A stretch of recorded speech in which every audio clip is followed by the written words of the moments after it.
Hola, ¿cómo les va? En esta oportunidad les voy a enviar un video con algunas imágenes eh, para explicarle y puedan visualizar mejor el tema que corresponde al teórico de ayer. El tema que correspondía era específicamente el periodo posclásico, es decir, el tercer horizonte que corresponde a la etapa incaica en la región andina. En realidad ahora ya nos encontramos con la noción de imperio, la conformación de un imperio como gobierno centralizado, que es la característica del Tahuantinsuyo. El Tahuantinsuyo es cómo se organizó políticamente el Estado incaico a partir del noveno Inca, que era Pachacútec. Y la idea es entender que el Tahuantinsuyo es una división geográfica, como pueden ver en el mapa, de 4 suyus. Los 4 suyus organizados desde Cusco como capital, y de norte a sur, este a oeste, está el Antisuyu, Chinchasuyu, Collasuyu y Kuntisuyu. Como pueden ver en este diagrama, el Cusco se conformó en el nudo central, en el punto de todo el imperio, capital ahora de un vasto territorio que iba desde Colombia hasta el norte de Chile y Argentina. Esta conformación del Tahuantinsuyo es la etapa imperial incaica que abarca prácticamente 98 años. Bien, acá con el Tahuantinsuyo vemos el primer rasgo importante para entender cuáles fueron los factores de la construcción de este imperio, ¿no? Uno de ellos es justamente la capacidad de organizar el espacio. Pero la organización del espacio, como todo imperio indica, necesita tener un poder ideológico, un dominio cultural, para poder extender sobre los pueblos que va conquistando. En este caso, el poder ideológico está basado básicamente en un dios central, que era Inti, el dios Sol, que está representado en todos los dibujos o evidencias artísticas, ¿no? Este es un dibujo ya en la época colonial, donde se ve siempre la presencia del sol, incluso en el arte, hermosas figuras de oro representando siempre al sol como dominio y poder central. La presencia de Inti nunca dejó de lado a las huacas regionales. Las huacas de los Ayllus siguieron existiendo, pero siempre subordinadas ahora a la presencia central de Inti. El dominio cultural también pasaba por una lengua oficial, como fue el quechua, una forma de imponer por encima de las otras lenguas una lengua central oficial que sirviera para comunicar a todos los pueblos. Después también todos los estados ahora bajo el yugo incaico tenían que entrar en su propia dinámica, es decir, aceptar que ahora la capital era Cusco, que ahora había un gobernante por encima de ellos, que era el Inca, y de ahí en más aceptar todo el nuevo ordenamiento que imponía el Tahuantinsuyo. Por ejemplo, este tercer punto, la red de funcionarios, que esto se lo explica muy bien Espinosa Soriano en el texto 27. Acá vemos claramente cuál es la jerarquía ahora política. Esto se impone por encima de todos los estados que ya hemos estado viendo. Ahora, por ejemplo, el poder central está en el Inca, en el Cusco. Pero a él le siguen los apocunas, que son como los gobernadores, digamos las autoridades directas en cada suyu. Le sigue el tuclicuts, uno por cada suyu también, y los quipu camayoc, que si ustedes se acuerdan los que eran los quipu, acá yo les puse unas ilustraciones. Los quipus eran estas sogas con nudos de diferentes tipos y color. Acá está el quipu camayoc representado, ¿no? El rol era muy especializado, era quien se encargaba de llevar adelante este sistema contable como un registro centralizado de todas las actividades y de todas las producciones. Este conteo centralizado es muy importante porque es la información vital del imperio. Acá se podía registrar la cantidad de mitallos que venía de cada región, todo lo que se tributaba, es decir, esta es la fuente de información básica y lo maneja el Quipucamayoc. Estos tres roles, Apocunas, Tucricuts y Quipucamayoc, forman parte de la panaca. Y la panaca acá es un concepto central que figura en el tema incaico, porque la panaca viene a ser como la familia real, es decir, son todos los parientes, todos los herederos de ese inca que está gobernando. Por lo tanto, los miembros de la panaca son los que llevan adelante los cargos centrales, aquellos que necesitan mayor fidelidad al inca, los que garantizan el control, porque además son inca de sangre. Y los miembros de la panaca también son los que dirigen el ejército.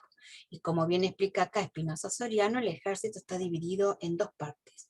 El ejército permanente, que es aquel liderado por la élite, y el flotante, que son esas tropas de miles de mitayos que ahora van a cumplir una mita militar, que es nueva, esa mita que la impone el Inca para las conquistas. El flotante está formado entonces por los mitayos que manda cada curaca. Y ahí vemos la articulación entonces de los curacas, que siguen existiendo, son muy importantes, porque son los referentes de los aylus, de los cuales gobiernan, y son los que organizan ahora las mitas para el Inca. Por lo tanto, ahora el curaca va a tener el desafío de procurar sus propias mitas, como lo ha hecho tradicionalmente, y ahora también la mita para cumplir con el Inca. Todo esta red de funcionarios o agentes de poder, como le llama Espinosa Soriano, son básicos para entender cómo el Tahuantinsuyo se pudo manejar políticamente y controlarlo, siendo que tenía más de 4.300 kilómetros de norte a sur. Evidentemente hay de trasfondo un ordenamiento espacial y político muy importante. Pero todo este aparato político se liga con el culto a los muertos. Eso les explica muy bien Sagaceta en el texto 25. Y tiene que ver con el rol, la importancia simbólica y política que tienen las momias, en particular la momia real, que son las Malki, que es el Inca cuando muere y cómo se lo preserva, incluso para la posteridad. Eso se vincula directamente con un tema central, que es la herencia partida, de lo cual hablan muy bien Conrad y Desmares en el texto 24. La herencia partida se toma como fundamento de la expansión, es decir, la verdadera ideología que motiva una expansión bastante acelerada por ser un imperio que emergió y duró menos de un siglo. La herencia partida consiste, según explican los autores, en que el rey que muere deja el producto de todo lo que conquistó en vida para su panaca. La panaca es su heredera y usa todos esos bienes para preservar a la Malki, es decir, al Inca muerto, y preservarlo y rendirle todo el culto tal como sigue la tradición. Pero el nuevo, el más joven ahora, que toma el poder, tiene todo el poder que le da el título de Inca, pero tiene que hacerse de sus propios de su propio patrimonio de conquista. Tiene que salir a conquistar, buscar nuevas tierras, nuevos mitayos, seguir ampliando el territorio del Tahuantinsuyo por su propio mérito. Por lo tanto, la herencia partida hace que el nuevo tenga mucho poder, pero no tenga los recursos materiales suficientes, y de ahí sale a una conquista. La conquista que cada vez es más lejos y cada vez va a ir mostrando mayores limitaciones, lo cual va a ser al final del imperio, unos años antes que llegue incluso Pizarro a la zona, va a ser uno de los motivos de su guerra civil final. Por lo tanto, la herencia partida la retomamos después. Bien, además de esta red de agentes y funcionarios, evidentemente, hay otro elemento que es muy importante, que es acá el cuarto, que es una infraestructura al servicio del poder. Esa infraestructura es lo que el Inca generó durante sus años de dominio en el espacio para poder controlar a todos los pueblos y todos los estados que iba dominando. Lo primero que sobresale a la vista es una red vial, hoy conocida y muy tratada como patrimonio, ¿no?, histórico-cultural, el Capacñam, que son todos estos caminos que salen en diferentes direcciones, que en realidad todas salen del Cusco y vuelven al Cusco. Es un control del dominio absoluto a larga distancia, por todas las sendas y laderas de montaña y cruzando ríos, sin obstáculos geográficos. Ustedes ven, los caminos pueden ser de diferente forma, pero en realidad van cruzando la geografía. ascendiendo por montañas y cruzando ríos o lo que hiciera falta con tal de avanzar en el territorio. Pero no solamente están esos caminos del Inca, sino están los puentes. Los puentes forman parte de esta infraestructura. Estos son los puentes colgantes, que pueden tener entre 40 y 60 metros. Todavía hay algunos y todavía se preservan, y la comunidad una vez al año hace su celebración. Es casi ritual, digamos, para ellos es ancestral mantener estos puentes vivos. Fíjense que cruzaban las montañas, se preservaban de las alturas, están hechos de una forma bastante artesanal todavía hoy. Fíjense que están hechos con determinadas fibras, las fibras arman sogas y de ahí en más van armando todo el trenzado. Pero no solamente están los puentes colgantes, también estaban los puentes flotantes, que se les llama, es decir, puentes que, con maderas, troncos o especie de balsas enganchadas con sogas, hacían que se pudiera cruzar aguadas o ríos que de otra forma hubieran sido intransitables. Y después están los puentes de piedra. Entonces, ustedes van viendo que todo el tema geográfico fue parte del dominio incaico, fue cruzando la geografía muy diversa y bastante accidentada para poder llegar a los diferentes puntos. En esos caminos también se destaca, y esto es parte de la infraestructura, los almacenes o colcas, que en realidad son estas construcciones siempre de piedra al estilo incaico, que son almacenes que preservan todo tipo de producto en medio de los caminos, para que los que circulan por ellos se puedan abastecer o pasar la noche. Cantidades de productos que vienen de las mitas y están siempre abastecidos en los caminos. Cada 20 kilómetros aproximadamente había un almacén o colca.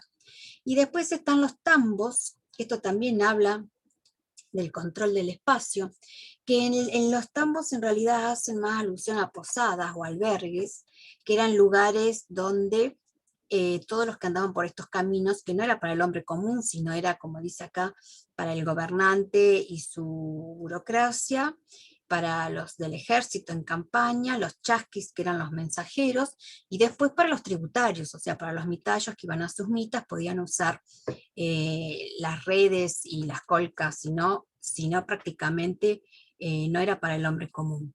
Fíjense que los tambos aparecen de este estilo, hay muchos hoy, como incluso son lugares visitados por el turismo, siempre como adosados a la montaña de piedra, pero son lugares para estar, para quedarse. Algunos eran más comunes, otros, como por ejemplo Ollantaytambo, también en la ladera de la montaña, es una fortaleza incaica. Fíjense las paredes altas de piedra, tiene semejanzas con Machu Picchu, pero esta no es tan conocida y probablemente no es tan visitada como Machu Picchu, que es centro turístico por excelencia, pero sí ya está mostrando el control de la montaña. Montañas son las más altas, las elegidas, cómo se las va subiendo, cómo se va organizando una infraestructura para que el lugar se haga habitable y accesible, ¿no? Y después, bueno, está el lugar emblemático, Machu Picchu, que esto prácticamente nos habla de una logística de alta montaña. Este es un tema que incluso empieza cómo se seleccionaban las montañas, en qué posición se orientaban las construcciones. Acá está evidentemente una logística incluso para lograr llegar a esos puntos tan altos, generalmente en la creencia que se estaba más cerca de Inti, el dios Sol. Y evidentemente también la altura es lo que llamamos la puna, que es donde están los animales, los camélidos, que es parte de la economía del mundo incaico y en general de la región andina, ¿no? Esto nos liga entonces un poco a la economía también, que yo les puse acá como quinto factor para observar. Cómo el Inca tiene ahora un control de una economía más grande, porque ahora tiene el control vertical de los nichos ecológicos, lo cual ya lo hemos visto, que es un modelo serrano que ha estudiado Murra. El Cusco está en plena sierra, así que el control de la montaña y de los nichos ecológicos lo tiene, con seguridad de antes también. Y ahora le suma el control de las economías costeras, lo que hemos visto a través de María Roborowski, y articula las economías de los dos modelos, ¿no? Pero el sexto punto a tener en cuenta es la expansión. La expansión en este caso es muy interesante porque si bien cada inca en función de la herencia partida se vio obligado a extenderse, eh, con el tiempo fueron apareciendo algunas limitaciones. Una de ellas, por ejemplo, acá yo les puse problema 1, es cuando entró en la zona selvática. Ahí el texto 29A de Chocano les explica lo que es la arqueología en la zona selvática, en la Amazonía, incluso en la actualidad, lo difícil que es indagar por sus características en la zona selvática, y mucho más cuando uno quiere indagar en la conquista incaica, por ejemplo, ¿no? Sin embargo, hay muchos restos y cada vez aparecen más evidencias de pueblos selváticos en esta época, y uno en particular, que es el que tomamos acá, el de los chachapoyas, en el texto 24A de Lerche. Acá tienen algunas imágenes, porque hoy en día existe, Chachapoya es un lugar floreciente y de movimiento turístico, pero en la época que lo estamos estudiando se trataba de un pueblo de características aldeanas, no era esos estados que estamos acostumbrados a ver en el periodo, por ejemplo, intermedio tardío, ¿no? Es otro tipo de desarrollo en una zona muy inaccesible para el Inca, en plena selva, con construcciones particulares. Los chachapoyas se caracterizan por estos sarcófagos en la montaña. Esta quizá es una foto muy difundida. Es decir, es un pueblo que tenía otra idiosincrasia, otra forma de moverse, que chocó con el Inca, incluso hasta en el plano militar.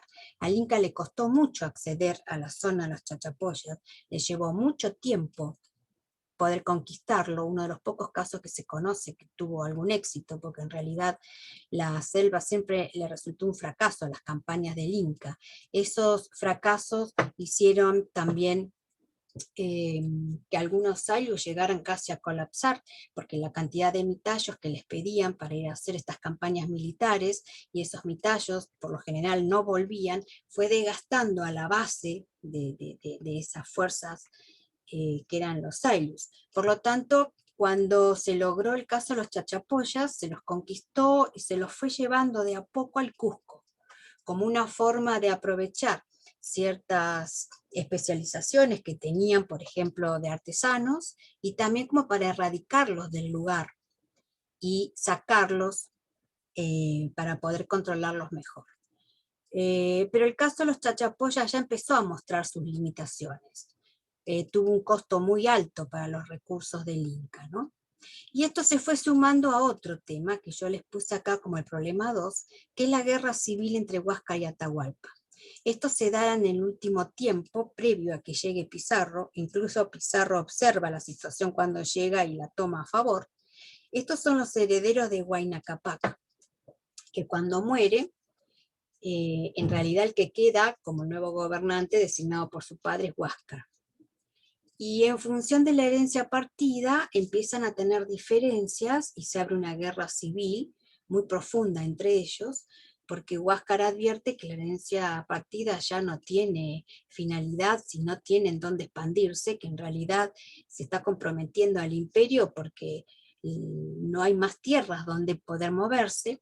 En cambio, Atahualpa piensa que no, que es posible todavía, que se puede buscar otras zonas más al norte. De hecho, él se va a Ecuador, lo acompaña el ejército y lo acompañan las huacas, que efectivamente eran las más afectadas por esta decisión de Huáscar, y desde Ecuador está planeando quizá un nuevo reordenamiento que nunca lo sabremos, porque con la llegada de los españoles se interrumpe el proceso, generar quizá otra capital en Ecuador que se hubiera llamado Tumipampa. Es decir, es un proyecto imperial complejo que hubiera seguramente generado alguna variante. El tema es que Atahualpa manda matar a Huáscar.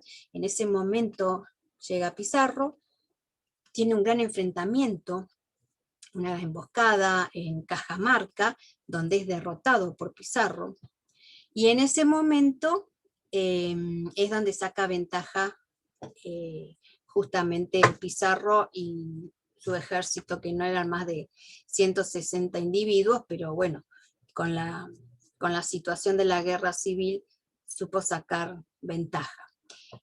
Atahualpa en ese momento tiene una instancia como diplomática frente al extraño que le resulta Pizarro, pero como una cuestión política le ofrece a modo de tributo oro, y en realidad eso, como dicen casi todos los autores, no hizo más que incentivar la codicia de Pizarro y obviamente demostrarle la cantidad de oro que tenía su territorio.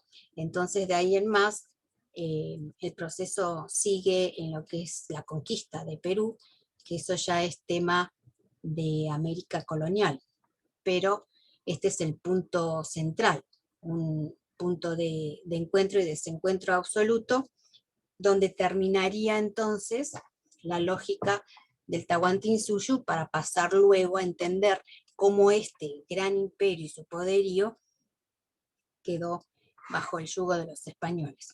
Bueno, esto está ligado a los últimos dos textos de la región, que es el 31 y el 32 de Lorandi, donde justamente este problema de la guerra civil es el tema de fondo. Bueno, hasta aquí les presento una síntesis, si se quiere, más bien articulada, de los ejes centrales que nos permiten entender cómo se conformó el Tahuantinsuyo y cómo se organizó lo que conceptualmente entendemos fue el primero y el único imperio en la región andina antes que lleguen los españoles. Ahora, el martes próximo podemos retomar esto, si les genera alguna duda, lo que les comento acá, o si ahora leyeron los textos y quieren que sumemos y revisemos. Obviamente este es un tema largo y complejo, por eso les pongo algunos ejes de atención como para concentrar mejor toda la información, y lo revisamos el martes, y el martes mismo vamos a comenzar a hacer un panorama general introductorio a la región mesoamericana, que es lo que sigue. Bueno, les dejo un saludo, cualquier duda me lo comunican. Hasta pronto.